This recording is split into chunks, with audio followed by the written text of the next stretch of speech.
Last session में हमने complete किया किसके बारे में, जो नहीं आया था उसने उन्होंने लेक्चर्स देख लिए बच्चों, गाउस लॉ। तो उसका एक छोटा छोटा ओवरव्यू बता रहा हूं, क्योंकि आज हम जो डिस्कस करेंगे ना उसमें हम पढ़ेंगे एप्लीकेशंस ऑफ गाउस लॉ। क्या पढ़ेंगे बच्चों? Applications of Gauss law. तो पहले एक बार रिकॉल करो, ये जो सामने लिखा है बिल्कुल सही है क्या? जब तक मैं तुम ड्रीम 11 पर टीम बना लो। हाँ बच्चों, सही है क्या सामने जो लिखा हुआ है ना? ये हमारे पास क्या है? Closed surface. और इसे ही अपन ने एक नाम दे दिया, क्या बच्चों?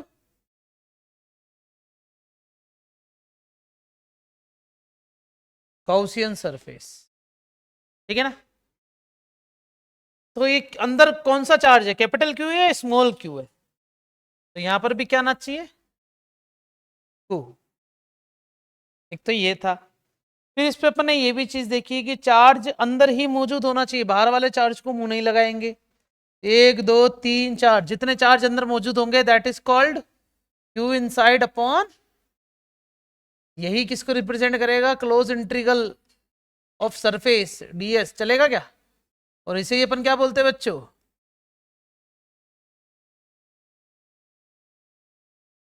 क्या लो? गाउस लो। फिर देखो, these are the important properties of Gauss laws. Important properties for Gauss law. To understand, to apply the Gauss law, we have to know about these stuffs. अगर हमें Gauss law के एप्लीकेशन को ढंग से पढ़ना है तो मुझे छोटी छोटी चीजें पता होनी चाहिए। इसमें सबसे पहले क्या लिखा हुआ है? फ्लक्स जो होता है ना वो किस किस पर निर्भर करता है? पहले तो लिखा हुआ है independent of the distance between the charge inside the surface and the distribution. मतलब अगर मान लो एक स्फेयर लिया मैंने ना, सपेरा, और इसका चार्ज को मैंने कहां रख दिया? बिल्कुल सेंटर पे, तो फ्लक्स कितना होगा? और अगर इसी चार्ज को उठा के क्या कर देता हूं बच्चों, बताओ मैं, यहां उठा के रख दो तब भी फ्लक्स क्या होगा? आगे की लाइन समझ में पढ़ो। चार्ज को किसी भी क्लोज सरफेस के अंदर कहीं पर भी प्लेस्ड कर दो तो जो फ्लक्स होता है वो इंडिपेंडेंट होता है distance from the surface. Surface से कितना दूर है, कितना पास है, ये पोजीशन क्या है, इस बात पे निर्भर नहीं करता।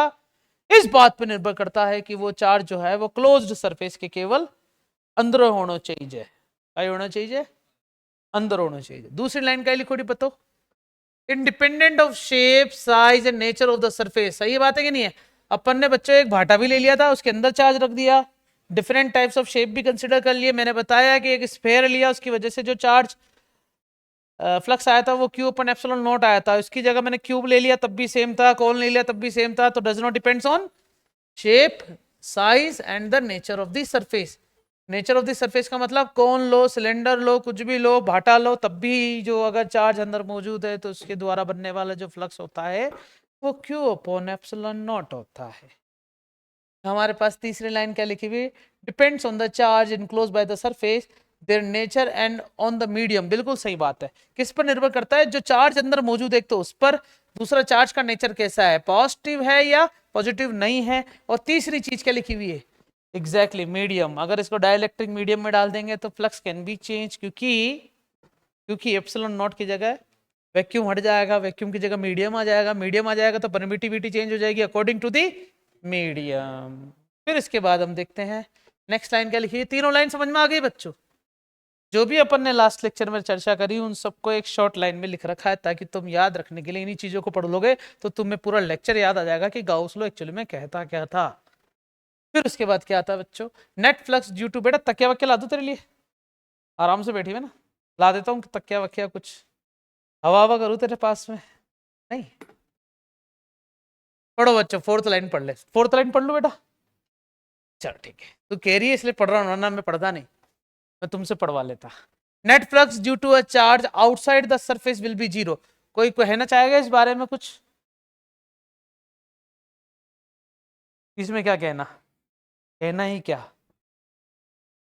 फिर क्या बोला है? Sigma Q zero then flux भी जीरो होगा, but it is not necessary that E is equal to zero. इसका मतलब क्या हुआ? हाँ मतलब क्या हो गया। चलो इसके लिए मैं तुम्हें गाउस की जब एप्लीकेशन पढ़ेंगे ना तब इसके बारे में बहुत ही अच्छी क्या कर लूंगा इसके बारे में।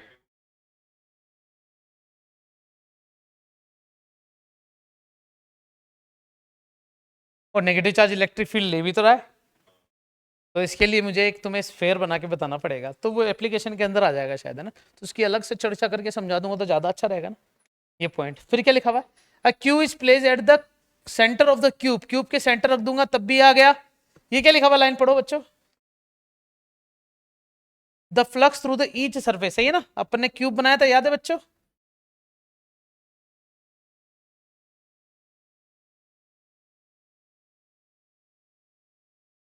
और इस क्यूब के यहां पर अगर एक चार्ज को प्लेस कर दिया जाए तो केवल क्यूब से निकलने वाला जो फ्लक्स होगा वो तो सही है, लेकिन केवल एक सिंगल फेज से निकालना है, तो टोटल फ्लक्स में किसका डिवाइड कर दूंगा, 6 का।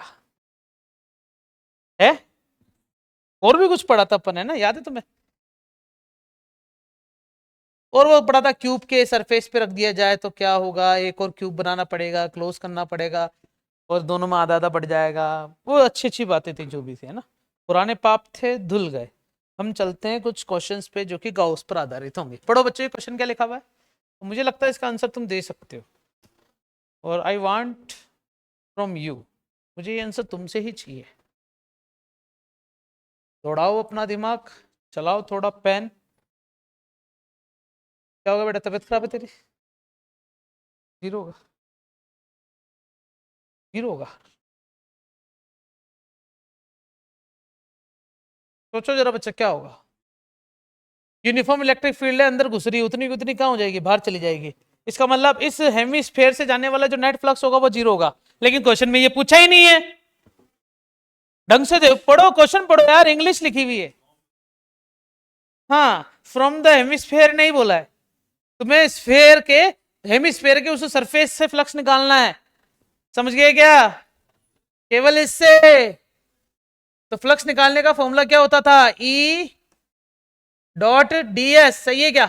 अब यू कैन सी कि इसका एरिया भी यही होगा, ये रहा ई, दोनों के बीच में एंगल कितना, जीरो, तो कॉस जीरो कितना, 1। मैं कॉस क्यों लगा रहा हूं बच्चों, क्योंकि ई ए कॉस जीरो। अच्छा आप इंटीग्रेशन भी हटा दो, क्योंकि इंटीग्रेशन तो तब लगाया जाता है जब इंटीग्रेशन लगाते हैं ना।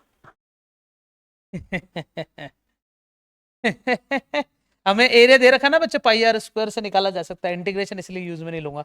अगर ये एरिया अनडिफाइंड रहता, मुझे निकालने की जरूरत पड़ती, then I can use the integrating formula for the close integral. So can we write this formula into this e dot a direct, हाँ या ना।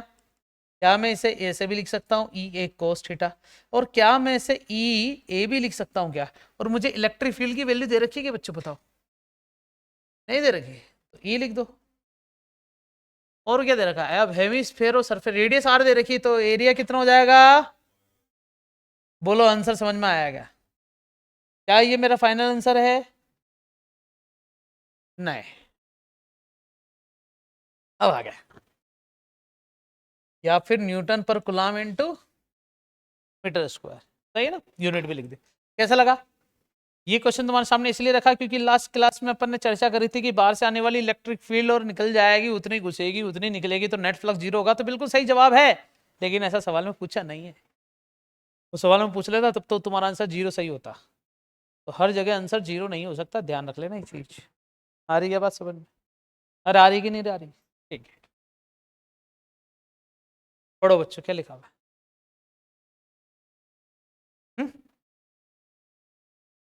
फोकस कर लो, एक दो, बड़ो बच्चों क्वेश्चन।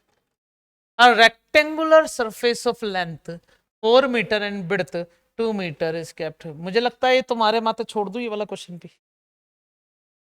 आराम से टेक योर टाइम और लंबी सांस भरो,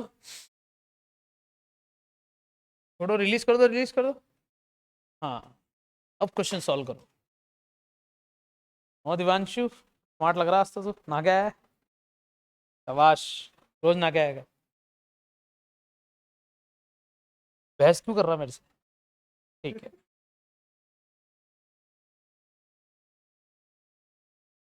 क्या नाम बताया था तूने घर का? बुलबुल तो गुगुन। हाँ गुगुन, भूल गया था मैं।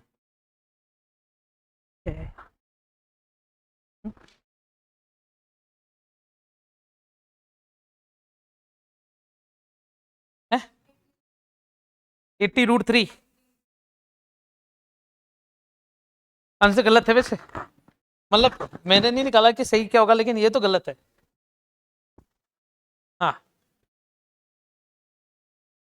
240√2 ये भी गलत हो सकता है, सही हो सकता है। जिसके आंसर जिस जो आंसर ज्यादा फ्रीक्वेंसी में होगा वो सही मानूंगा बस। एक आंसर आ रहा है 240√2, एक आंसर आ रहा है √2 80√3, बाकी सब पे निकालो। चांद छुपा बादल 40√3 आ रहा है, 80√3 आ रहा है, √3 आ रहा है, 80√3 आ रहा है। श्योर हो बच्चों? 2 दूनी 4, 8 दूनी 16, 80 सही है, लॉक कर दिया जाए। 80√3 लॉक कर दूं पक्का? सब जने तैयार? अब मैं सॉल्व करूं? अब रुको, सही ठीक है। तुम देख सकते हो बच्चों, ये है मेरी इलेक्ट्रिक फील्ड बनाने के लिए कलर ले लिया पिंकी। पिंकी के साथ अपन ले लेते हैं किसको? चिंकी को नहीं। A rectangular surface 4 metre and 20 metre kept है, इलेक्ट्रिक फील्ड है। तो मान लेते हैं कि ये इलेक्ट्रिक फील्ड है हमारे पास बच्चों। कैसी लग रही है इलेक्ट्रिक फील्ड? आराम से देखना बच्चों, धीरे धीरे धीरे धीरे देखो।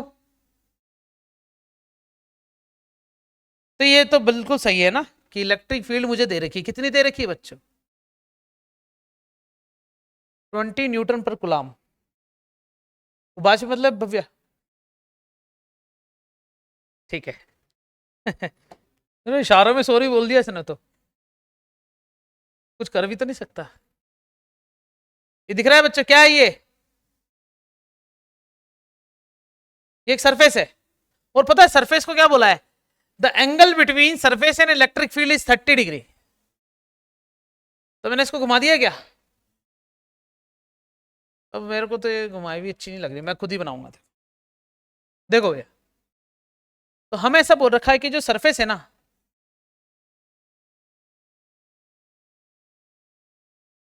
सरफेस, ये तो इलेक्ट्रिक फील्ड है हमारे पास, और ये इसका एरिया वेक्टर है। लेकिन मुझे इन दोनों के बीच का एंगल दे रखा कितना? सरफेस में और इलेक्ट्रिक फील्ड के बीच का एंगल दे रखा। तुम्हें किस किस के बीच का एंगल चाहिए?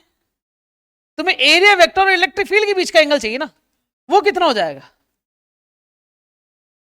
कुछ समझे?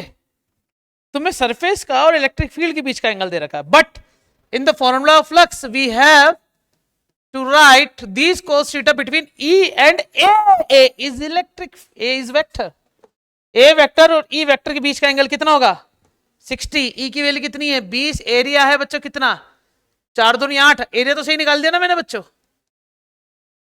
और एंगल कितना हो जाएगा? cos 60। cos 60 की वैल्यू 1/2। तो आंसर कितना आ गया बच्चों? 80 न्यूटन पर कूलम इंटू मीटर स्क्वायर। कैसा लगा? और तुम्हें पता है बच्चों, ये क्वेश्चन तुमने पहले भी अटेम्प्ट किए हैं।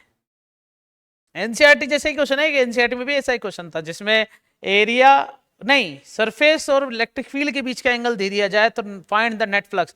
तो वहां तुमने सरफेस और इलेक्ट्रिक फील्ड के बीच का जो एंगल गिवन होता है ना, वही रख देते हो। जबकि एंगल किस किस के बीच का चाहिए? Electric field and area vector. तुम्हारा सबका आंसर 80√3 आया है ना? आया नहीं आया? शाबाश बच्चों, सही लगाया तुमने दिमाग। तो बस वो दिमाग तुमने आधा लगाया, आधा दिमाग मैंने लगा दिया, और आधा मिलके पावर हो गया। ठीक है। चला गए। चले देखो, आधे का भी आधा कितना होता है? पावर 2 दूनी 4। पढ़ रहे? अगला क्वेश्चन क्या लिखा हुआ है? झिमझिम flux entering the closed surface is leaving find the charge inside the कहने का मतलब कोई भी एक पत्थर ले लो क्लोज सरफेस, अंदर एंटर हो रहा है ई, कितना हो रहा है E1 2000 वोल्ट इंटू मीटर है ना, और एग्जिट कितना हो रहा है बच्चों। तो सोचो जरा, जितना एंटर हो रहा है उतना को उतना बाहर निकल रहा है क्या, तो जवाब है नहीं। इसका मतलब ये कांस्टेंट इलेक्ट्रिक फील्ड नहीं है, ये साउथ की मूवी है, रेबल है। करो सॉल्व।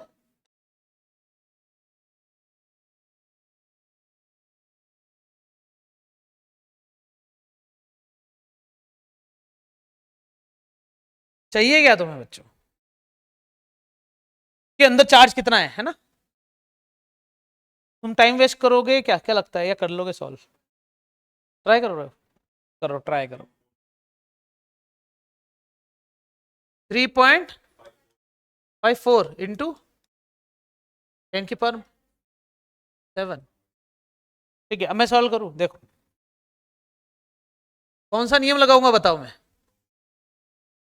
गाउस लॉ कहता क्या है, ई डॉट ए बराबर क्या होता है, Q inside upon epsilon not, हाँ या ना। अच्छा ई फ्लक्स एंटरिंग द क्लोज, तुम्हें फ्लक्स ही दे रखा बच्चों ना, तो इसकी जरूरत ही नहीं है। तो फाइव बराबर कितना होता है, तो जितना फ्लक्स एंटर करा φ1 और जितना फ्लक्स बाहर निकला φ2, तो तुम्हें तो पता चल गया कि जो नेट फाई है वो किसके बराबर होगा, φ2 माइनस। तो बचा कुछ अंदर रह जाएगा, और वो किसकी वजह से होगा, अंदर वाले चार्ज की वजह से। दोनों को माइनस करा, कितना आया 4000 को मल्टीप्लाई कर दिया होगा किससे, एप्सिलॉन नॉट से। 8.85 इंटू 10 की घात माइनस का 11 इंटू में क्या आ रहा, 4000 आ। तो 4×5 = 4×2 = 8, 4×8 = 32, 4×8 = 32, 33×4 = 35। ठीक है, इंटू 10 की पावर चल रहा है बच्चों, 11 में से 3 जीरो माइनस कर देंगे तो माइनस का 8, कहाँ पे 12 है, 12 ले लो, ये लो 9 हो गया। फिर आ गया 3.54 इंटू 10⁻⁻8 आ रहा है फिर तो आंसर बेटा। देख लो एक बार, 8 आ रहा है, 7 आ रहा है, 7 आ रहा है, 7 आ रहा है, 8 आ रहा है, 7 आ रहा है, 7 आ रहा है, 8 आ रहा है, 8 7 7 8 8 8।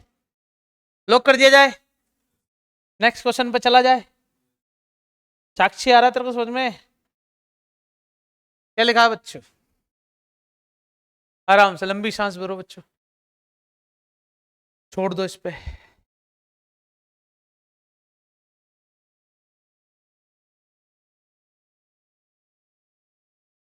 अरे सुखी, अच्छा इंग्लिश में पढ़ू, मैं पढ़ू, तो पढ़ ले तो फिर। हाँ, पढ़ रहा हूँ ना सर, तू उसकी शक्ल पढ़ रहा है बस, गर्वित की।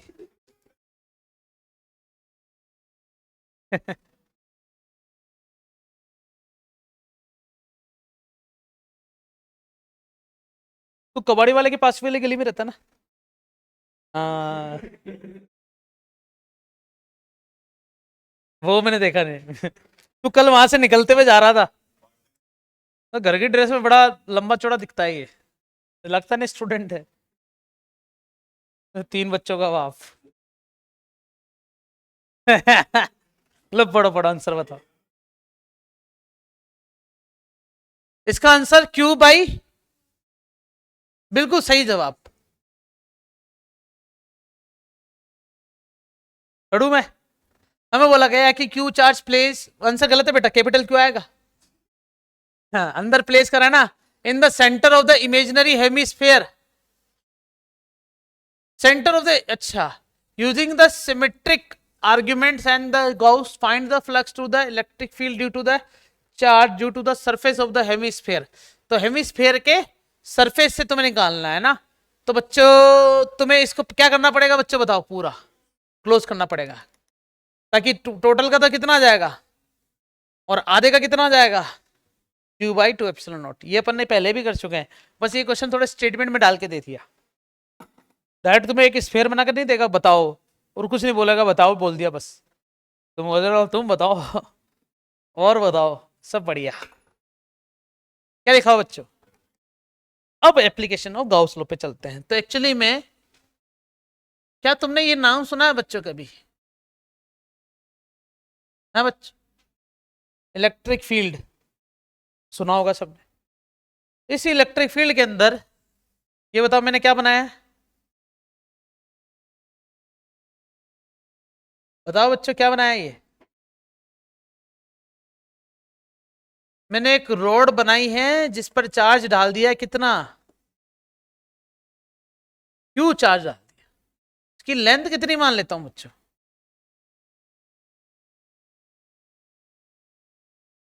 लेंथ कितनी मान ली मैंने इसकी? एल। याद करो इसकी इलेक्ट्रिक फील्ड का फॉर्मूला क्या था?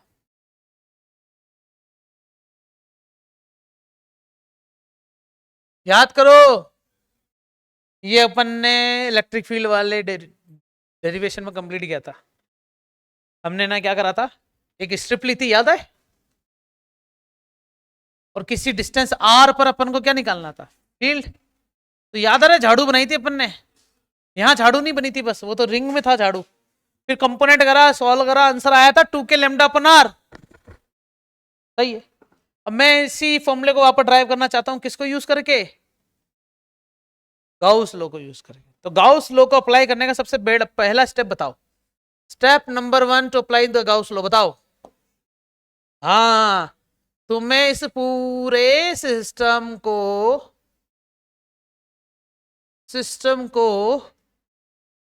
क्लोज्ड रखना पड़ेगा। कुछ समझ में आया क्या बच्चों? क्या करना पड़ेगा? अब बताओ, लाइन चार्ज के लिए गाउसियन सरफेस कैसा होना चाहिए? कैसा होना चाहिए बच्चों? सिलेंड्रिकल। ठीक है, ये बच्चों मैंने बनाया एक सिलेंडर। एक हो गया। अब बताओ सिलेंडर के कितने सरफेस दिख रहे तुम्हें? 1 2 3। तो इसको नाम दे दो बच्चों 3, इसको नाम दे दो बच्चों 1, इसको क्या नाम दे दो? तो now you can see by Gauss law. Gauss law ने कहा कि फाई ई डॉट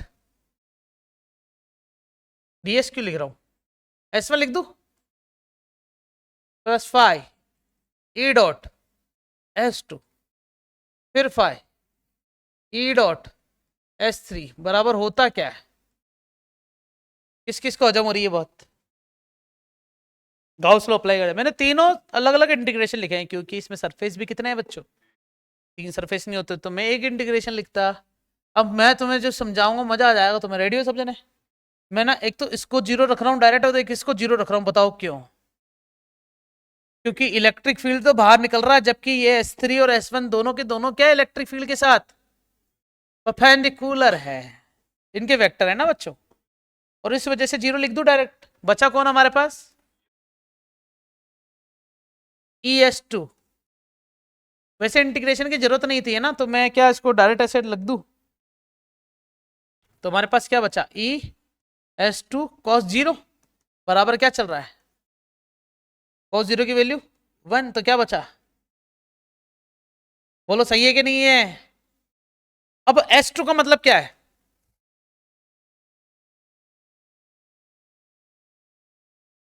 सरफेस भी कौन सा?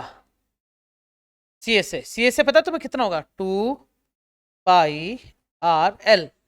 तो तुमने जो गाउसियन सरफेस बनाया ना, उसकी रेडियस तुम्हें पहले से डिफाइन करके रखनी पड़ेगी कि r रेडियस का है, लेंथ तो उतनी रहेगी। क्या मुझे S2 मिल गया? तो कितना आ जाएगा बेटा? 2πr_l बराबर कितना हो जाएगा?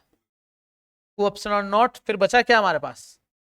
E is equal to Q upon 4πε0 r और L। बोलो समझ में आया?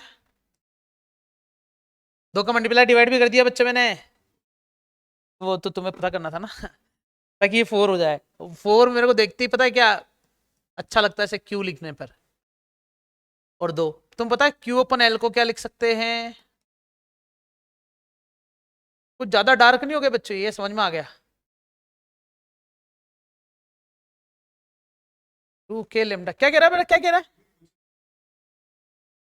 कुछ कह रहा था तो सिग्मा आएगा इधर, ऐसे कुछ गलती हो गई थी क्या बच्चों? ये मैंने कुछ ज्यादा ही शॉर्ट में लिख दिया, चलेगा क्या? समझ में आ गया तुम्हें? इसमें भी 2 का मल्टीप्लाई कर दिया, यही कर दूं बोले, ताकि 2 2 नहीं 4 हो जाए वहां। फिर बचा कौन हमारे पास? क्यू अपन एल को डायरेक्ट भी मैं यहाँ लेमडा लिख सकता था, 1/4 पाई एप्सिलॉन नॉट को के लिख सकता था, और 2k लेमडा अपन आर, यही फॉर्मूला है क्या? By using Gauss law. इससे पहले भी अपन ने सॉल्व किया था, उसमें इंटीग्रेशन किया था प्रॉपर है, डी ई कॉस थीटा का इंटीग्रेट करके फाइनल आंसर निकाला था, तब भी यही आया था। वो ज्यादा अच्छा लग रहा है या ये वाला ज्यादा अच्छा लग रहा है? देखते ना आगे भी और पता चलेगा अपन को, ठीक है? तो नाउ मैं तुम्हें यहां पर भी क्या पढ़ाता हूं बच्चों, बताओ? याद आ रही कुछ शेल थ्योरी के नाम से? याद आ रहा होगा कुछ तो। क्या क्या शेप बनाए थे शेल थ्योरी में? 1 2 3। ये मैंने ले लिया बच्चों शेल, ये मैंने ले लिया सॉलिड, और ये मैंने क्या ले लिया? होलो। हेलो, ठीक है?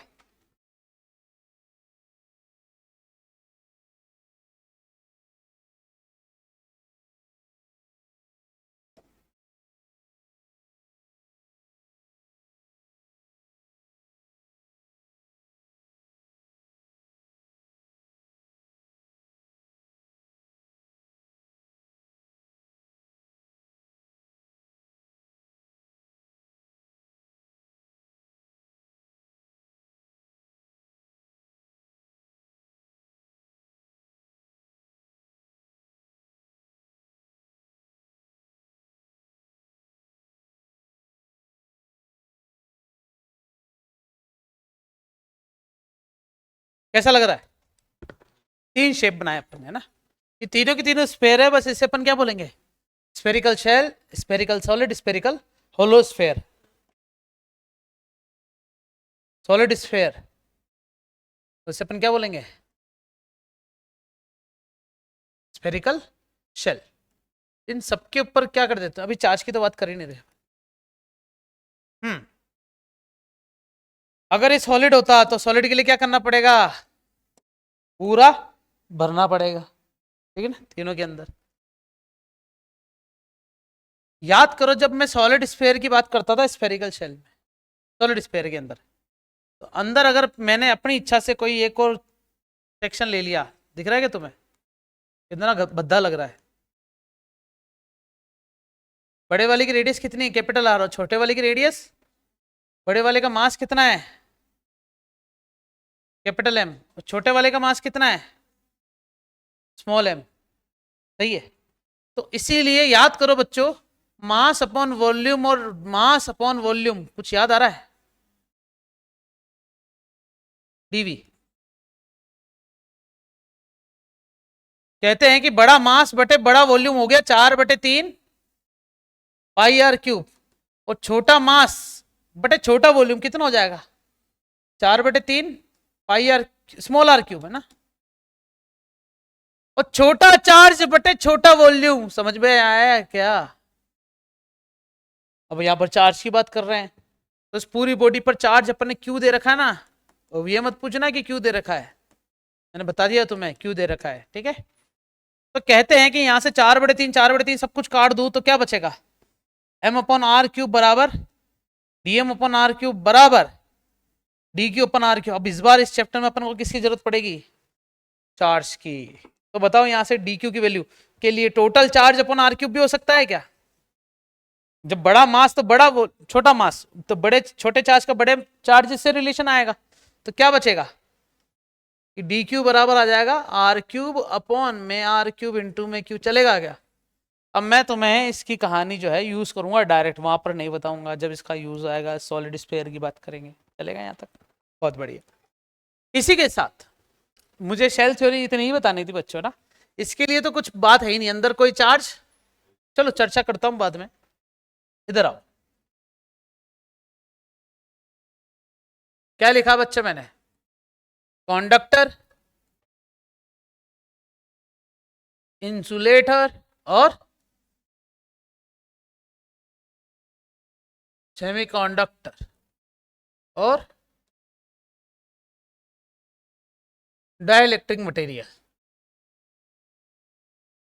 चार नाम लिख दिए बच्चों मैंने। क्या लिख दिए? चार नाम। इलेक्ट्रिक फील्ड की डायरेक्शन। सबको इलेक्ट्रिक फील्ड कैसी दिख रही है बच्चों? अच्छी दिख रही है क्या?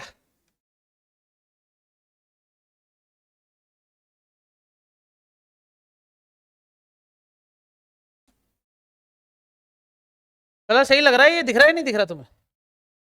देख रहा बच्चों, कलर दिख रहा है क्या तुम्हें? नहीं दिख रहा? अब बेटा एक्चुअली में क्या, अपन को एक कलर है ना ज्यादा शो भी नहीं करना, नहीं तो फिर वो डायग्राम नहीं दिखेंगे अच्छे खाल। मुझे इलेक्ट्रिक फील्ड शो करनी बहुत सारी है ना, इसलिए ना मैं पता नहीं तुम्हारे से पूछा ही क्यों। हाँ, तो रंगोली कंपटीशन थोड़ी चल रहा है कोई, रंग भरो अभियान है। अखबार में आते थे ना वो नंबर लिखे हुए कि लाइन मिलाओ और मुर्गा पाओ।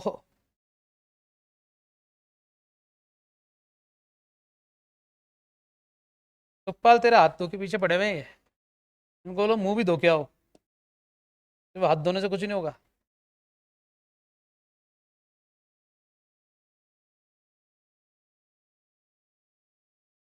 ये सही है बच्चों?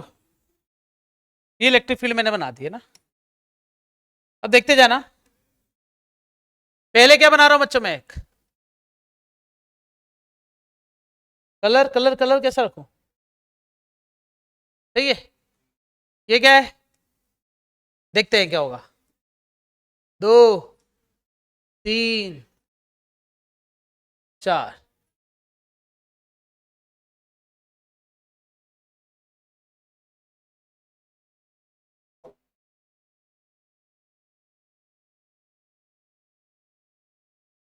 क्या बनाया मैंने?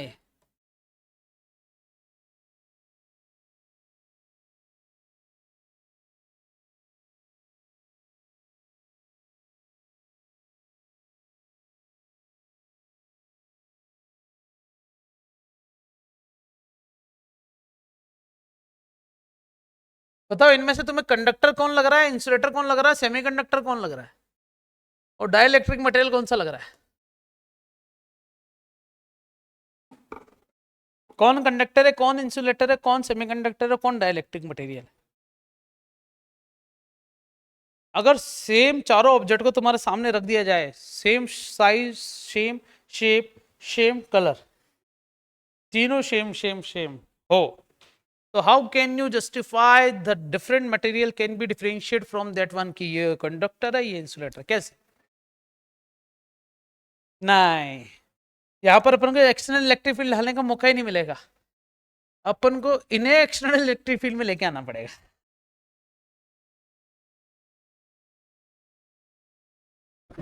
तो वो मैंने पहले बना दी ना इसलिए। तो हुआ ये, इन सबके साथ देयर इज सम कांड शुड बी हैपन। तो हम देखते हैं कि कौन कौन से घटनाएं इनके साथ हो सकती है।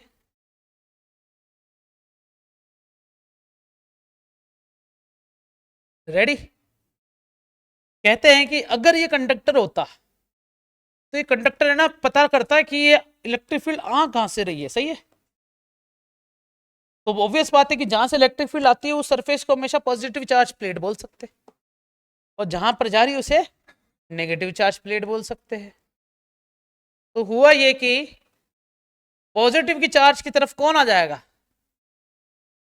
नेगेटिव वाले सारे आ जाएंगे, हाँ या ना? और पॉजिटिव से दूर कौन हो जाएगा? पॉजिटिव वाले। समझ गए? फिर जब यहां पर चर्चा करी तो पता चला कि इलेक्ट्रिक फील्ड में ढालने से इनके पास किसी प्रकार का कोई प्रभाव नहीं पड़ा। सही है? फिर जब इनकी बात करी तो इन्होंने भी क्या करा, किसी प्रकार का कोई प्रभाव नहीं दिखाया, लेकिन कुछ कुछ ने हरकतें दिखा दी अपनी। समझ गए क्या? और इस वाले ने क्या करा,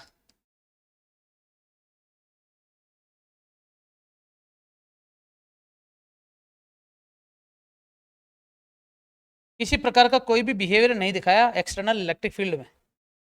अब बताओ इनमें से कौन कंडक्टर दिख रहा है तुम्हें? ऑब्वियस बात है ना? तुम इसको तो क्या नाम दे दोगे बच्चों? Wire, conductor. इसे क्या नाम दोगे? क्यों? तो फिर इसे क्या नाम दोगे? ये दोनों इंसुलेटर लगेंगे, तो ये क्या है? सेमीकंडक्टर।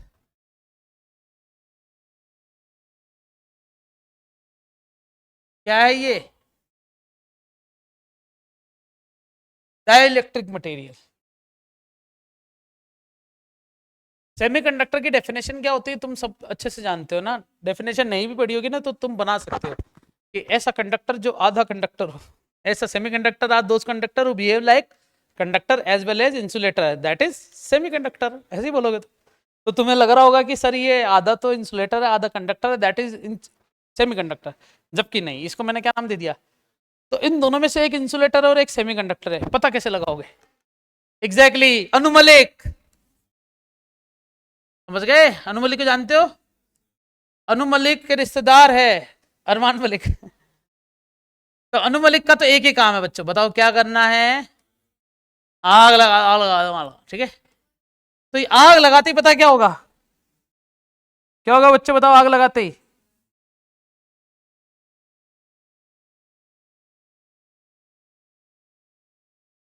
कुछ समझे?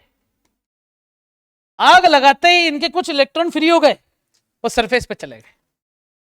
इसमें आग लगाई तब भी कुछ नहीं हुआ, एक्सटर्नल इलेक्ट्रिक फील्ड थी तब भी कुछ नहीं हुआ। इसे कहते हैं बच्चों ढीठ। ढीठ समझते हो? क्या बोल दिया इसमें मैंने? इंसुलेटर। इंसुलेटर वो निकम्मे होते हैं जिनको एक्सटर्नल इलेक्ट्रिक फील्ड देने के बावजूद भी इन्होंने अपने इलेक्ट्रॉन फ्री नहीं करे। इंसुलेटर वो निकम्मे होते हैं जिन्हें आग लगा दो तब भी वो कोयला बनना पसंद करेंगे लेकिन कभी कंडक्टिविटी शो नहीं करेंगे, जैसे कि लकड़ी। कोई लड़की आ जाता मुंह से कि अगर किसी लकड़ी की मैं बात करूं तो क्या उसमें चार्ज होते हैं या नहीं, ये बताओ। मैं कैमरे में तो जाऊं वापस, भावनाओं में बह गया। बताओ बच्चों, अगर किसी लकड़ी को चार्ज दे, मतलब लकड़ी से उम्मीद करे कि तू कंडक्टिविटी शो कर, तो क्या वो कंडक्टिविटी शो करेगी क्या? तो जवाब है नहीं। तो इसका मतलब लकड़ी के अंदर चार्ज नहीं होते? होते हैं। तो फिर कंडक्टिविटी शो क्यों नहीं करते?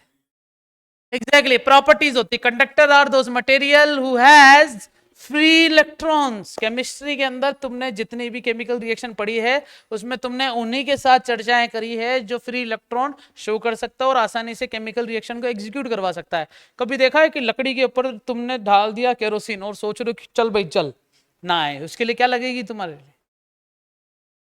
ऊष्मा, डेल्टा, अग्नि, उत्प्रेरक के रूप में। कैटलिस्ट क्या लगेगा उसके लिए? अनुमलिक। ठीक है नहीं है?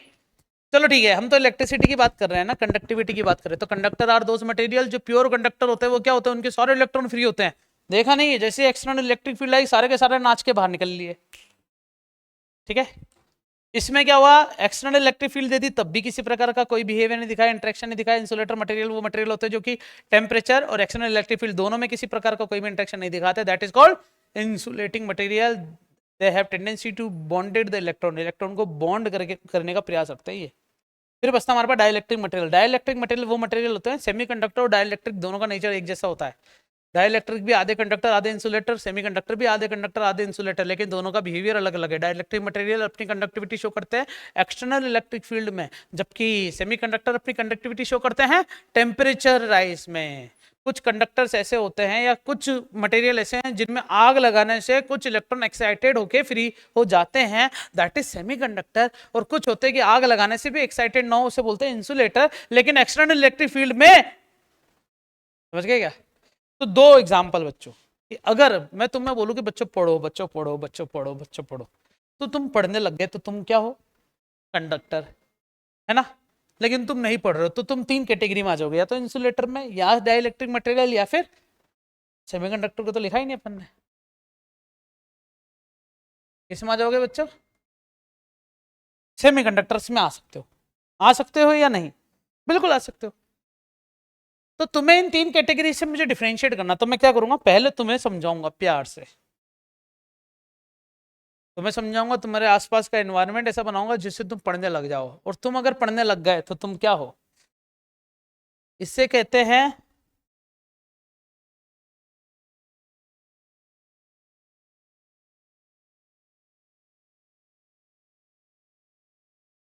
कुछ याद आया, method of charging by induction. मैंने तुम्हें बोला था ना, मेथड ऑफ चार्जिंग फ्रिक्शन पढ़ा दिया, कंडक्शन बता दिया, इंडक्शन छोड़ के बोल दिया था कि अपन इसको आगे कंसिडर करेंगे, चर्चा करेंगे, इसकी होगी चर्चा कंप्लीट। इसे method of charging by induction की, एक कोने पर कोई बच्चा बैठा हुआ, दूसरे कोने पे कोई पढ़ाकू बच्चा बैठा हुआ, बदमाश बच्चा पढ़ाकू बच्चे को देखे पढ़ने लग जाएगा, या पढ़ाकू वाला बदमाश को देखे बदमाशी करने लग जाएगा, बताओ, दोनों चीजें पॉसिबल है। इसे कहते हैं बिना टच किए एक दूसरे से इन्फ्लुएंस होना, दैट इज कॉल्ड इंडक्शन, समझ गए। और तुम्हें प्यार से समझाने के बाद भी तुम ना पढ़े तो मैं तुम्हारे आग लगाऊंगा। कैसे? अलीशिया से प्रयास करूंगा कि तुम्हारे हाथ गर्म हो जाए, that is called excited state पे आ जाना, तुम्हारे कुछ इलेक्ट्रॉन हाथों के फ्री हो जाएंगे, और तुम्हारे दिमाग की उस मांसपेशी मानसी क्या कहते हैं, दिमाग की उस मांसपेशी क्या बोलते हैं, हाँ, दिमाग के कोई ऐसे सिस्टम पे पहुंच जाएगा कि इसके फ्री इलेक्ट्रॉन हो जाएगा कि पढ़ ले ओए, तेरे चक्कर में पढ़ तू नहीं रहा है, सजा हमें मिल रही है। ठीक है, तो कहानी ये हो गई है कि सेमीकंडक्टर वो मटेरियल होते हैं जिसमें तुम्हें कभी डंडे मारने की जरूरत पड़ जाए पढ़ाने के लिए तो तुम पढ़ने लग जाओ, डंडे मार दो, प्यार से समझा दो, तब भी तुम ना पढ़ो, that is called insulator material, डीट। बताओ इनमें से कौन सी कैटेगरी में हो तुम सब, चारों में हो? चारों में तो फिर तो चारा डालना पड़ेगा बच्चे तुम्हें, मतलब मैं डालूंगा तुम्हें चारा, ठीक है। चले बच्चा आगे चले अपन, ठीक है, तीनों के बारे में समझ में आ गया। इन सब के अंदर मैं सिर्फ किसको कंसिडर कर रहा हूँ, कंडक्टर और इंसुलेटर, इन दोनों की बात ही नहीं कर रहा, ये पूरा अलग चैप्टर है सेमीकंडक्टर। इसके अगले वाले टॉपिक में ना, अगला वाला जब चैप्टर आएगा ना कैपेसिटर, तब अपन डाइलेक्ट्रिक मटेरियल के बारे में और चर्चा करेंगे। अच्छा, डाइलेक्ट्रिक मटेरियल को एक नाम और दे दूं, पराविद्युत पदार्थ, एक नाम और दे दूं बच्चों, डाइलेक्ट्रिक मटेरियल, इलेक्ट्रोलाइट, विद्युत अपघट्य। चलो ठीक है, कंडक्टर्स पे चलते। मैंने वापस क्या बनाया बच्चों, 1 2 और 3, चले बच्चों, 4 बनाता हूं, 4। ओहो, देखो बच्चे देखो, ये क्या बनाया मैंने, एक कंडक्टर है, क्या है, कंडक्टर। ये भी क्या बनाया मैंने, एक कंडक्टर।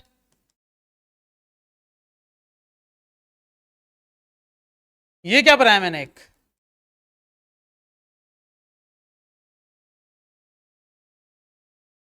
इंसुलेटर। और ये क्या बनाया मैंने, एक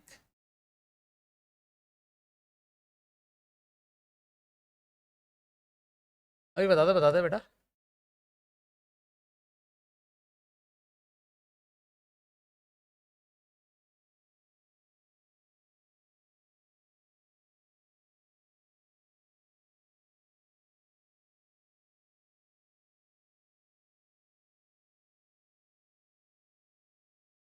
देखते जाना देखते जाना, जब चार्ज मटेरियल के अंदर मौजूद हो वो हमेशा इंसुलेटर होगा, जब चार्ज मटेरियल के बाहर किनारों पर आ जाए तो अपन क्या बोलेंगे, कंडक्टर में चार्ज किनारों पर होते, पता कैसे चला, सही है क्या?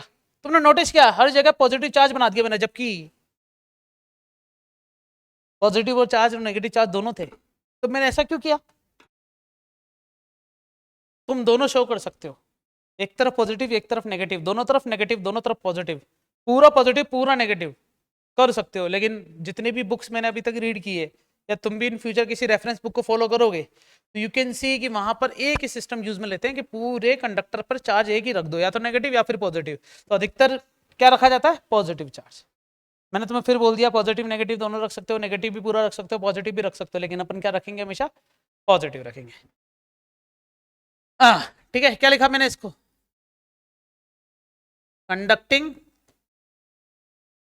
स्फेरिकल शेल, क्या बोला, कंडक्टिंग स्फेरिकल शेल, इसे क्या बोलेंगे, कंडक्टिंग सॉलिड स्फेयर, सही है। इसको क्या बोलेंगे, इंसुलेटिंग स्फेरिकल शेल। हिंदी में नाम बताऊंगे इन सब के या नहीं, बता दूंगा अभी।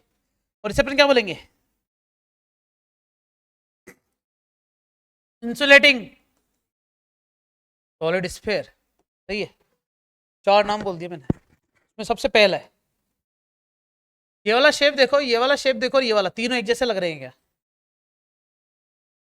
यहाँ चार्ज किनारों पे है, यहाँ पर भी चार्ज किनारों पर आ गया, और यहाँ पर चार्ज किनारों पर है नहीं, लेकिन सिस्टम ही कहां पर है, किनारों पर है, तो चार्ज भी कहां होंगे, सिस्टम में। तो सिस्टम कहां, किनारों पे, चार्ज कहां, किनारों पे, क्योंकि किनारा कहां, सिस्टम पे। समझिए क्या, और कुछ थोड़ा सा कंफ्यूज कर देता हूं कि अगर मटेरियल ही किनारों पे मौजूद है तो चार्ज उस मटेरियल के अंदर होना चाहिए, तो मटेरियल कहां है और किनारा कहां है, किनारे पे, इसलिए चार्ज भी कहां जाएगा, मटेरियल में, और मटेरियल कहां है, इसलिए चार्ज कहां चला जाएगा, किनारे पे। अब सही है, तुम देख पा रहे हो कि तीनों शेप एक जैसे, तीनों पर चार्ज एक जैसा है, मतलब तो मैं तीनों क्वेश्चन का एक ही डेरिवेशन कर दूंगा, समझ गए क्या, क्वेश्चन ये लिखा हुआ आएगा, क्वेश्चन ये लिखा हुआ आएगा, क्वेश्चन ये लिखा हुआ आएगा, तब भी हम क्या करेंगे बताओ। अरे यार ये तो क्या है ना, परेशान करते रहेंगे, तो ऐसे कर देता हूँ, ये साइलेंट हो जाएगा फोन ऐसे, ठीक है। तो बताओ, तीनों के लिए डेरिवेशन सेम हो जाएगा, इसके लिए डेरिवेशन अलग होगा। तो बताओ हमारे लिए जो है, हिंदी में नाम बताओ इसे, चालाक, गोलीय, ब्रोश, सही है। और इसे अपन क्या बोलेंगे, अचालाक, नहीं ये भी क्या है, चालाक, चालाक दिख ही नहीं रहा इसमें, चालाक, गोलीय, ठोस, इसे क्या बोलेंगे, अचालाक,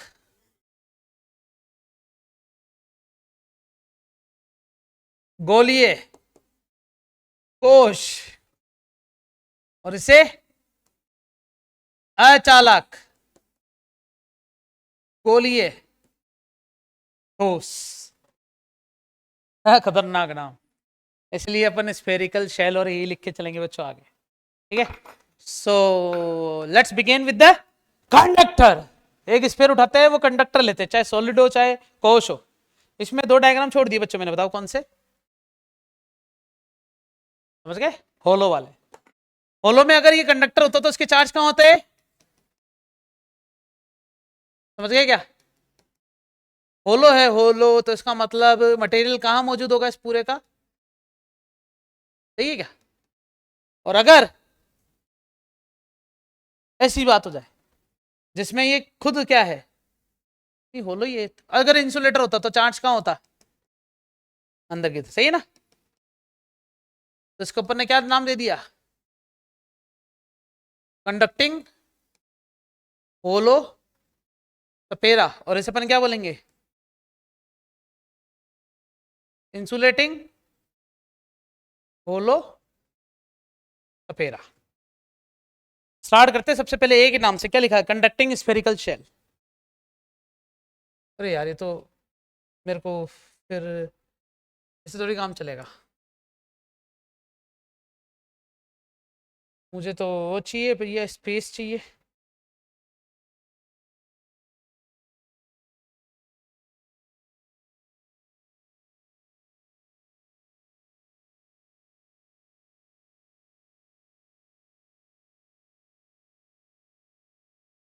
देखिए भैया, तो सबसे पहले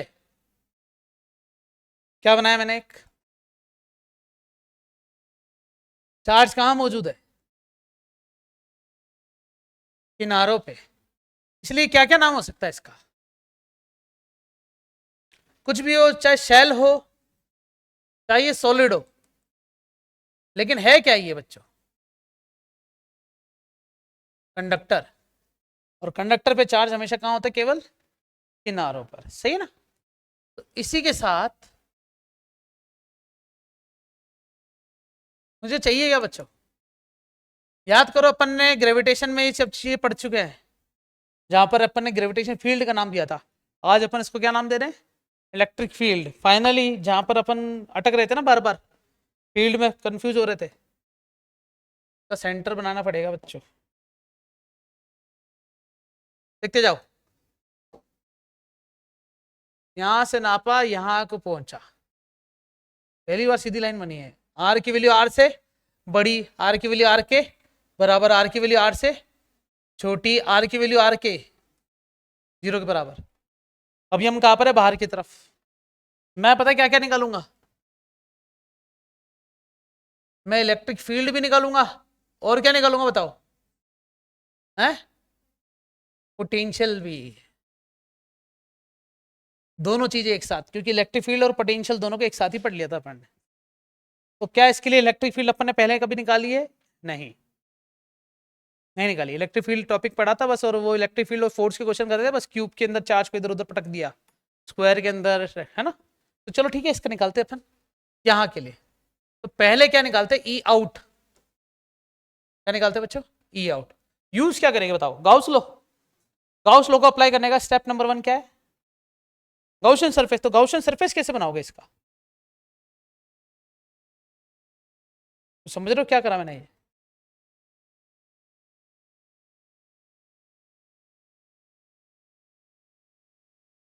सही बड़ा बनाना है, तो बड़ा बन ही नहीं रहा, डिलीट कर दूंगा मैं।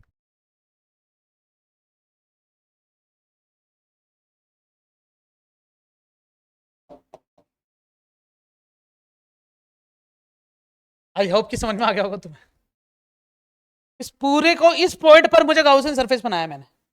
जब मैंने इसको गाउसियन सरफेस बनाया तो देखो इस पर कुछ लाइनें शेडेड हो रही, क्या नहीं हो रही? ठीक है। तो ये जो गाउसियन सरफेस तुम्हें दिख रहा है, थोड़ा मोटा करना पड़ेगा। ये यहां से कितनी दूरी पर है? R distance. तो मैं इसको अगर प्लस कर दूं वापस, तो इसको वापस यहां ले आऊं, तो बताओ ई नेट निकालने के लिए बाय यूजिंग क्या बच्चों? बताओ गाउस लॉ का formula, E dot D S is equal to Q inside upon epsilon naught. तो तुम्हें एक चीज डिफाइन करनी पड़ेगी कि माना कि स्फेयर है जिस पर चार्ज है क्यू, और जिसकी रेडियस कितनी है बच्चों? बस। और स्फेयर कैसा है? ये सॉलिड भी हो सकता है, शेल भी हो सकता है, ध्यान रखना, क्योंकि चार्ज अभी कहाँ है? बाहर है, कंडक्टर है।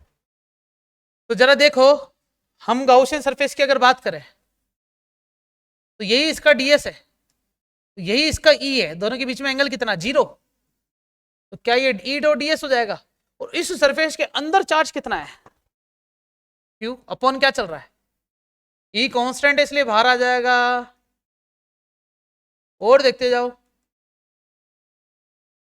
डीएस, डीएस मतलब होता है टोटल सरफेस एरिया। इस गाउसियन सरफेस का टोटल सरफेस एरिया चाहिए, केवल इसका कितना आ जाएगा? स्मॉल आर या कैपिटल आर? बाहर की तरफ है ना? तो कितना हो जाएगा? E is equal to Q upon epsilon naught 4 pi R square. और देखो क्यू अपॉन, ये जो दिख रहा है बच्चे मुझे क्यू अपॉन एप्सिलॉन नॉट, नहीं नहीं नहीं,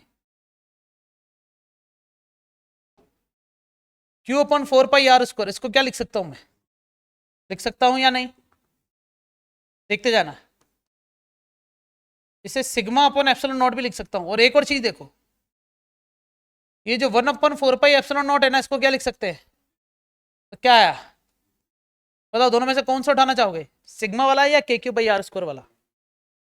के क्यू बाई आर स्क्वायर वाला, क्योंकि इससे ग्राफ बनेगा। ये मैंने ई निकाला, अब ई से क्या निकाल लेता हूं बताओ? समझ में आया? पोटेंशियल निकालने का फॉर्मूला बताओ क्या होता है?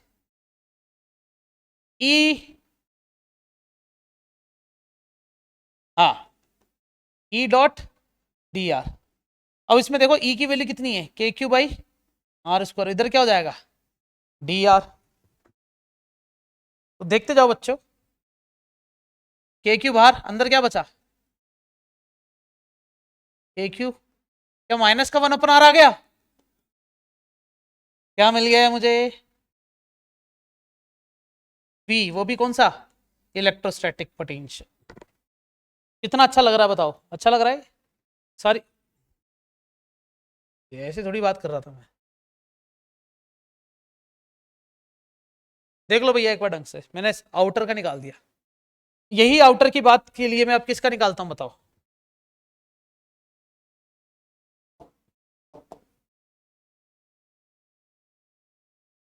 हम निकाल रहे हैं बच्चों किसका, बाय यूजिंग गाउस लॉ, वो भी किस पर सरफेस। अपन अभी किसका निकाल रहे थे आउट का, किसका निकालूंगा ई सरफेस। सरफेस का फॉर्मूले में क्या आ जाएगा, कोई बकवास नहीं करेगा, सिर्फ क्या करा मैंने आर की वैल्यू को आर रख दिया, तो ई सरफेस आ गया। इसी प्रकार वी सरफेस कितना हो जाएगा के क्यू अपन आर, वो भी माइनस का, तब भी आर की वैल्यू क्या रख दी, सही है क्या, सरफेस आ गया। अब कहां चलना है,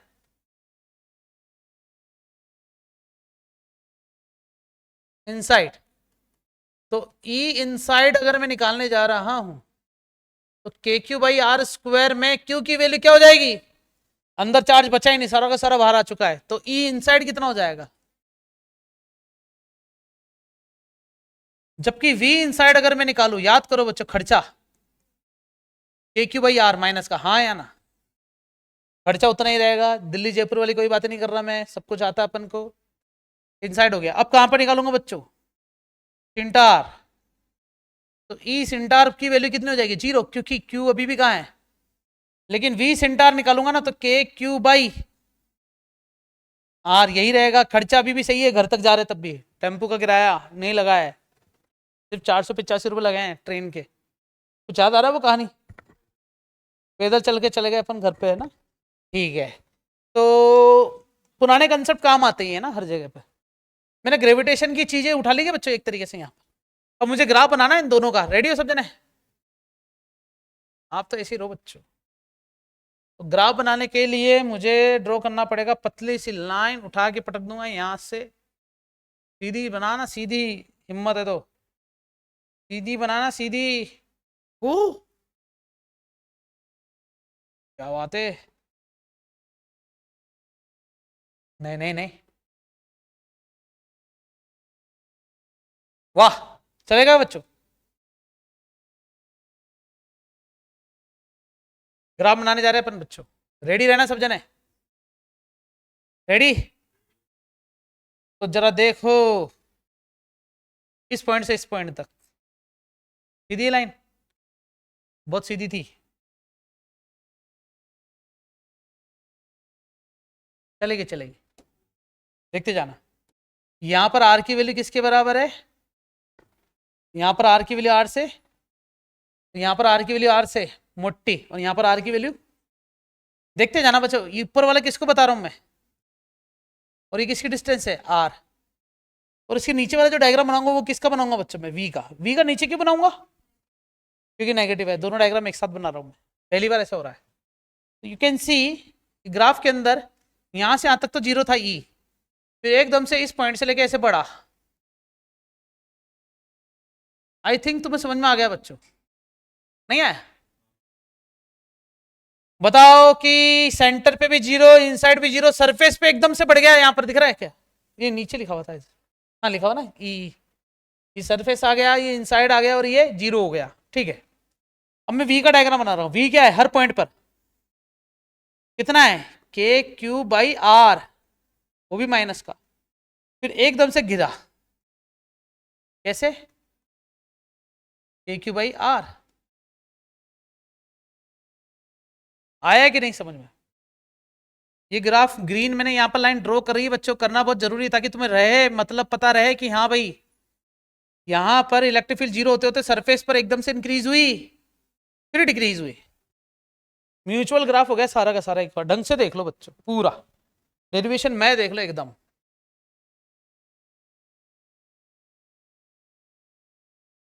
सारा सारा एक साथ होना चाहिए ना, है ना बच्चों? सब एक पेज पे आ गए क्या? कुछ छूटा हुआ तो नहीं है? एक बार देख लेना, दूर से आके देखता हूँ। एकदम परफेक्ट चलेगा। क्या क्या हो गया इसमें? पोटेंशियल भी बना दिया अपन ने, और ठीक है, देखा जाए तो ये ग्राफ आगे की तरफ बढ़ना चाहिए था ना बच्चों, आगे की तरफ बढ़ना चाहिए था ये, है ना? 2 3, देखो सही तो चल रहा ना, रिकॉर्डिंग भी स्टार्ट है।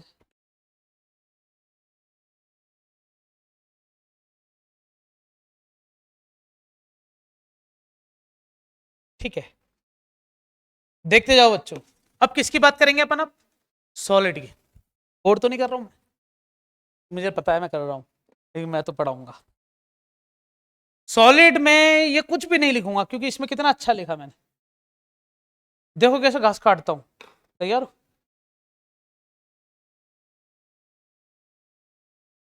क्या बनाया मैंने ये? कंसीडर एक टोटल चार्ज इस पर अभी भी कितना है बच्चों?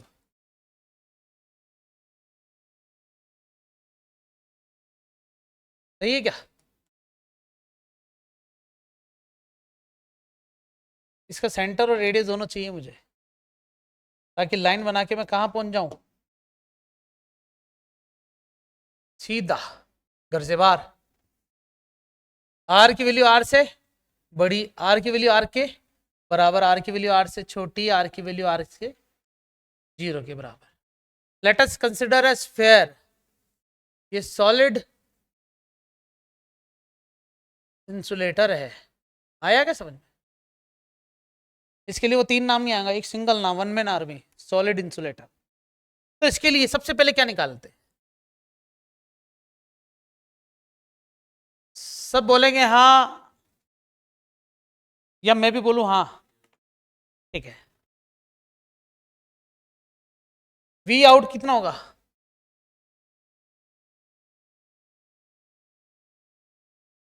क्या कहते हो? Without using Gauss law, applied the Gauss law. मैंने गाउस लॉ अप्लाई कर दिया बिना गाउस लॉ को यूज किए। कैसे? ऐसे। गाउस लॉ का पूरा यहां से यहां तक का मामला वैसा का वैसे रहेगा जैसा इसमें करवाया मैंने। सही है कि नहीं? नया समझ गई? पूरा कॉपी हो जाएगा ये डेरिवेशन, है ना? ये लिखना पड़ेगा मतलब। तो मैं आउट पर तो चला गया, अब कहां पर हूं? सरफेस का फॉर्मूला के क्यू बाई, तो वी सरफेस पर कितना आ जाएगा? माइनस का के। ई इनसाइड बता दो।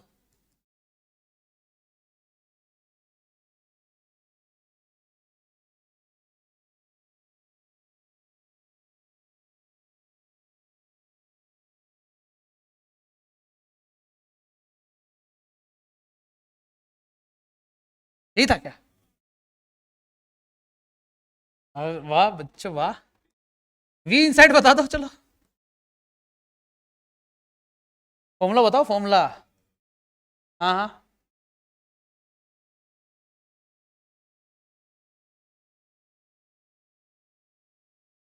कुछ तो था।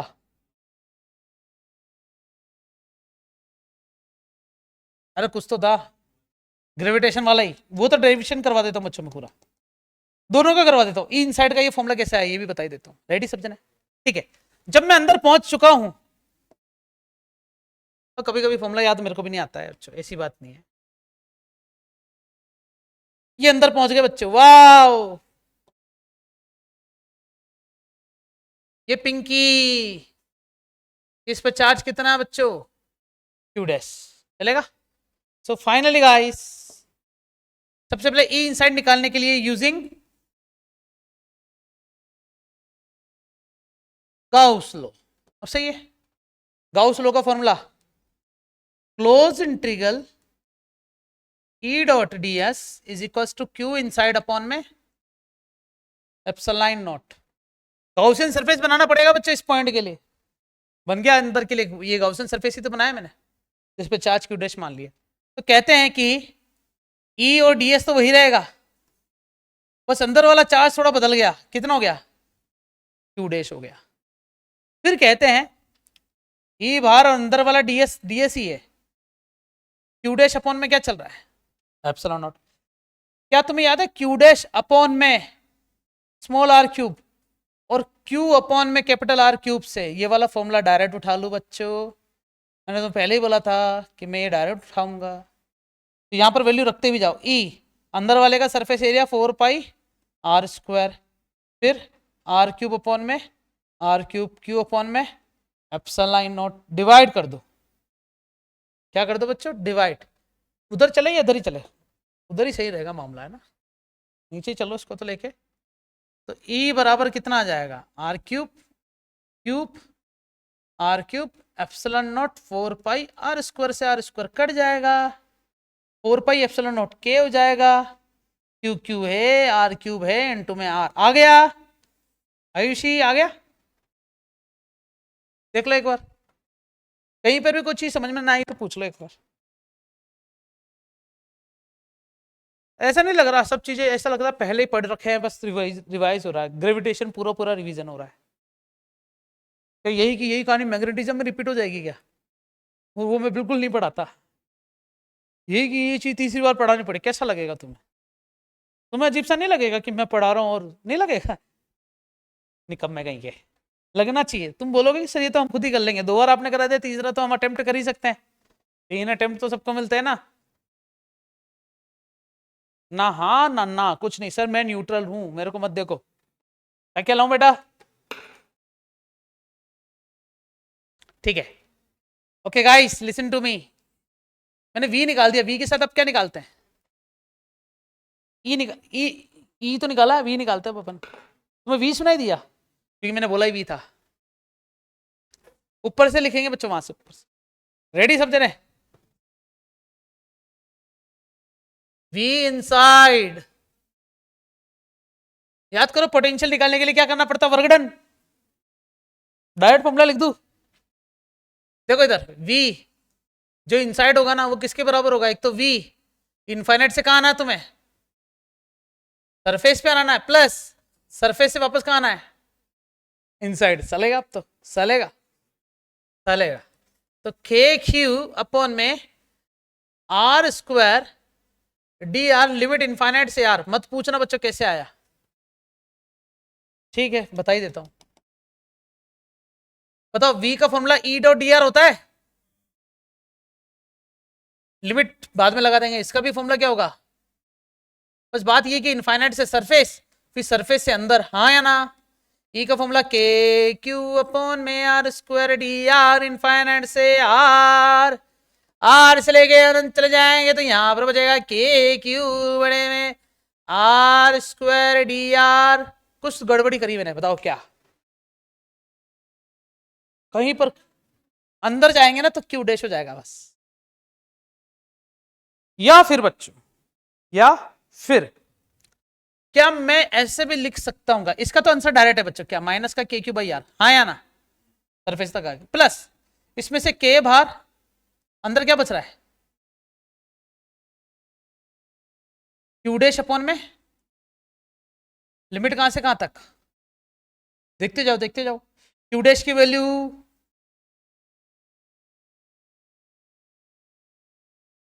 गलत दिख रहा हूँ क्या? आर क्यूब अपॉन में, बताओ कितना आ जाएगा? आर क्यूब अपॉन में 1 upon R square D R. बताओ क्या क्या बाहर आ जाएगा? के अपॉन आर क्यूब बाहर, आर स्क्वायर से आर क्यूब पड़ जाएगा, क्या बचेगा? केवल आर। लिमिट कहां से कहां तक? इंटीग्रेशन आता है? ठीक है बेटा, कहां पर? क्यों नहीं लिखा? हाँ बच्चों, क्यों नहीं लिखा? अब लिख दिया। तो तुम पूछ रहे थे मुझे या बता रहे थे? मतलब तुम्हारा सवाल लग रहा है क्यों नहीं लिखा या क्यों नहीं लिखा? तो क्यों नहीं लिखा या क्यों नहीं लिखा? पहला वाला यहां तक समझ में आया? बिना बोले कुछ स्टेप्स करूंगा, तुम्हें समझना है, कोशिश करूंगा समझ में ना आए तुम्हें। रेडी? नीचे चल रहे बच्चे, देखते जाओ देखते जाओ। और ये कुछ जो है मामला कुछ ज्यादा खुल के लिख दिया मैंने, छोटा कर दूंगा इसको।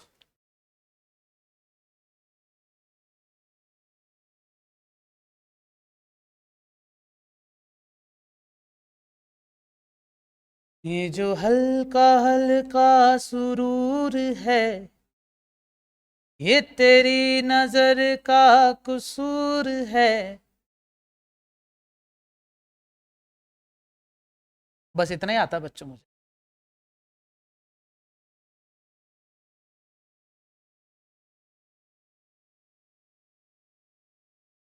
के एथेनॉल पीना सिखा दिया।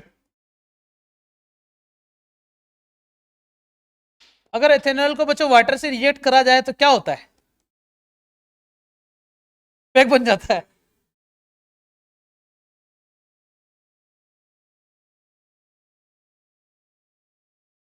और उसमें डेल्टा करे या उल्टा डेल्टा करे? उल्टा डेल्टा करना पड़ेगा, आइस डालनी पड़ेगी बेटा, उसका ग्रेडियंट करना पड़ेगा। ये बताओ ये स्टेप समझ में आ रहा है तुम, या मेरी बातों पर ज्यादा गौर चल रहा तुम्हारा? समझते रहो तुम, मैं करता जाऊंगा। शराब कैसी, खुमार कैसा, ये सब तुम्हारी नवाज़िशें है। पिलाई है किस नजर से तुमने के मुझको। आया?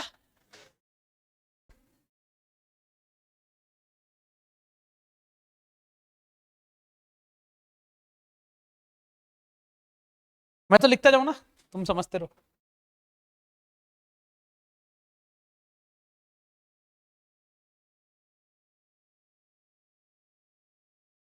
हम तुम कितने पास है, कितने दूर है चांद सितारे। मत पूछो तो लगते झूठे है ये जीवन सारे, मगर सच्चे लगते हैं ये धरती, ये नदियाँ, ये रहना। और ये, अरे वे, हाँ बेटा बोल, ऊपर करो एक बार। आंसर तो सही है बेटा, कुछ भी गलती ढूंढ नहीं सकते तुम। ये वाला, ये वाला, ये वाला, ये वाला, ये वाला, ये वाला स्टेप समझाओ, ये वाला स्टेप। थोड़ा चुप रहो बच्चों। हाँ बेटा बोल। स्मॉल आर का क्यूब है क्या? हाँ, इसमें स्क्वायर है ना, ये तो ये वाला स्क्वायर लिखा है।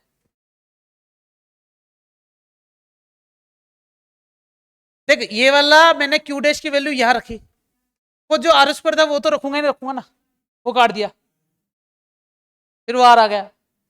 आर आर आर आर आर आर आर आर कालियो कूद पड़ियो रे बेरा में। बच्चे ये डेरिवेशन आंसर आ गया बच्चे। इसे क्या कहते हैं पता है?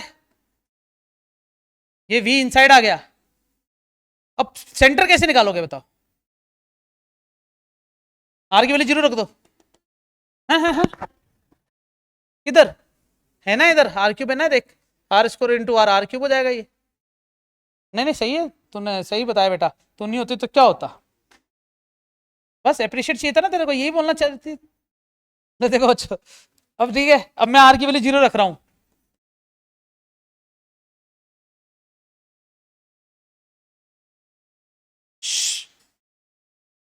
कीप शांति, कुछ गड़बड़ कर दी मैंने। नहीं कुछ गड़बड़ हुई है भैया, गड़बड़ तो ये।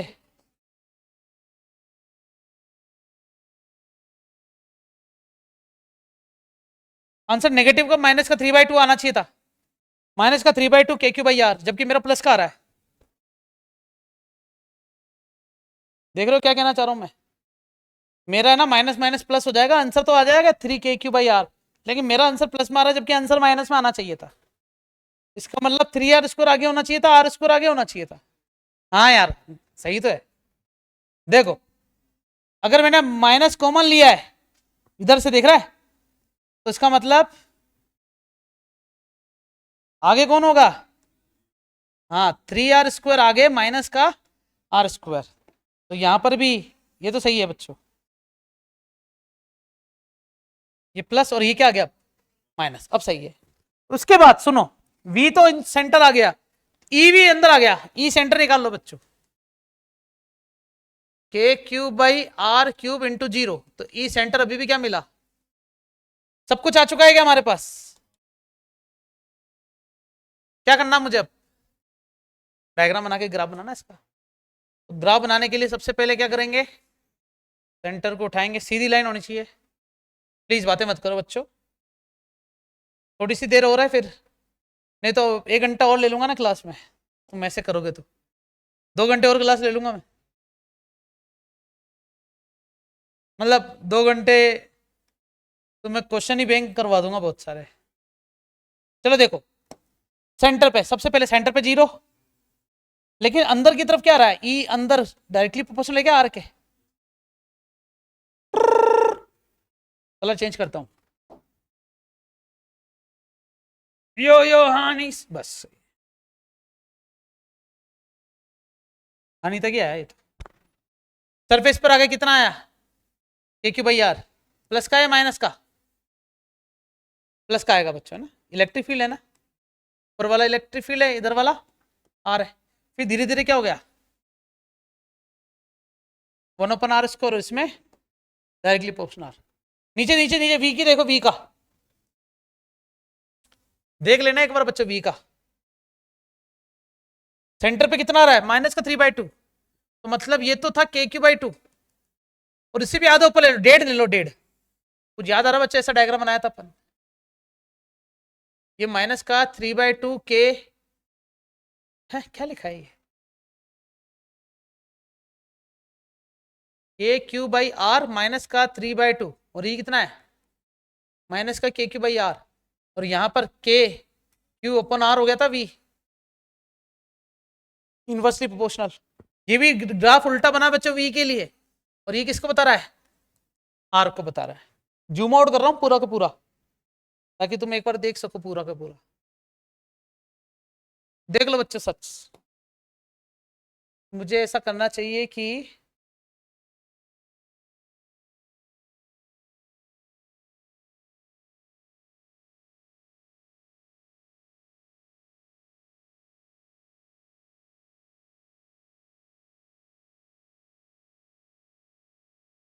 सही है क्या?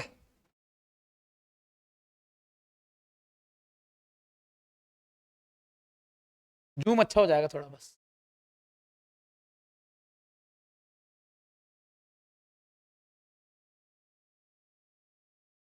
नहीं हो रहा है यार zoom.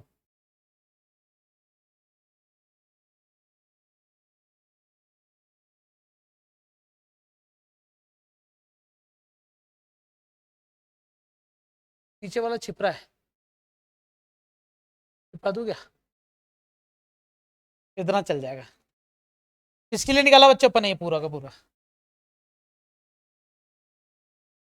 Solid insulating sphere, Gauss के एप्लीकेशन के अंदर से, ठीक है। लाइन चार्ज हो गया, होलो स्फेयर, स्फेरिकल शेल हो गया, और क्या हो गया, सॉलिड। एक बचता बच्चों आखिरी हमारे पास, वो क्या है, शॉर्ट में है बिल्कुल नॉर्मल। ये क्या लिया मैंने, एक प्लेट ली, प्लेट। तो बताओ इसके लिए गाउसियन सरफेस अगर मुझे निकालना है तो कैसा होगा, बना चुके अपन पहले भी, कैसा बनेगा? तो उसमें सरफेस कितना आ गया, S1 S2, और एक कितना है, क्या लिख देता हूं उसको मैं, चार्ज प्लेट। तुम देख पा रहे हो बच्चों कि इसमें फाई इज इक्वल टू होता है E.S1 plus E.S2 plus E.S3 कितना हो जाएगा? हाँ या ना? उसमें ना S3 वाला तो जीरो हो जाएगा, बताओ क्यों? ये इसको जीरो कर दूं मैं, क्योंकि एंगल की वैल्यू कितनी हो जाएगी बच्चों? 90 डिग्री, क्योंकि इसकी वजह से निकलने वाली इलेक्ट्रिक फील्ड इधर है, सरफेस ऊपर जा रहा है। तो बच्चे हमारे पास दो S1 और S2 दोनों का गाउसियन सरफेस जो होगा वो क्या है? सेम है। तो मैं इन दोनों को क्या लिख देता हूं? 2 इंटू फाई ई डॉट, अच्छा फाई हटा ही देता हूं मैं, फाई की जरूरत ही नहीं पड़ेगी। 2 इंटू ई एस बराबर क्यू अंदर जो भी है एप्सिलॉन नॉट, चलेगा यहां तक? अब क्यू क्यू क्यू क्यू को मैं कहां से ले बच्चों? सरफेस चार्ज डेंसिटी से अगर उठा लिया जाए, सरफेस चार्ज डेंसिटी, तो सिग्मा बराबर क्या होता है? चार्ज अपॉन में एरिया। अब टोटल एरिया भी कितना आ रहा है बच्चों? 2s रख दो इधर, कि क्यू बराबर कितना हो जाएगा? 2s sigma. तो 2es बराबर 2s सिग्मा अपॉन में एप्सिलॉन नॉट। 2s से 2s कैंसिल, E बराबर कितना आया? वाओ, कितना आया? Sigma upon epsilon not. अब कहानी है कि अधिकतर तुमने तो यही देखा है, लेकिन सिग्मा अपन एप्सिलॉन नोट कहां से आ गया? तो कहते हैं कि ये जो सिग्मा अपन एप्सिलॉन नोट मिला है ना, ये कहां का है बच्चों? इधर का भी और उधर का भी। और कभी कभी हमें केवल प्लेट के एक तरफ का ही इलेक्ट्रिक फील्ड जरूरत पड़ती है, एक तरफ की। तो जो दोनों तरफ की इलेक्ट्रिक फील्ड है इसे अपन क्या बोल देंगे? आधी आधी डिस्ट्रीब्यूट होगी, आधी इसके पास आधी उसके पास। अब कब यूज में लेते बता देता हूं। मैंने एक पैरेलल प्लेट ली, उसमें से एक को क्या कर दिया? अर्थिंग कर दी। अर्थिंग मतलब जमीन से जोड़ दिया। कहते हैं कि किसी भी सरफेस को अगर अर्थ कर दी जाती है तो उसका पूरा चार्ज अर्थ में चला जाता है। इसका मतलब यहाँ का पोटेंशियल कितना हो जाता है? और केवल प्लेट पर एक ही चार्ज रह जाता है, जो भी बचता। मान लो पॉजिटिव चार्ज है तो पॉजिटिव रह जाएगा। तो इस पॉजिटिव चार्ज प्लेट की इलेक्ट्रिक फील्ड कितनी होगी? ये लूंगा या ये, आधी या पूरी? आधी। तो कितना लेंगे? Sigma upon 2 epsilon not. वैसे होती क्या है? Sigma upon epsilon not. यहां पर कंडक्टिंग इंसुलेटिंग की बात ही नहीं हुई। हाँ बेटा बोल।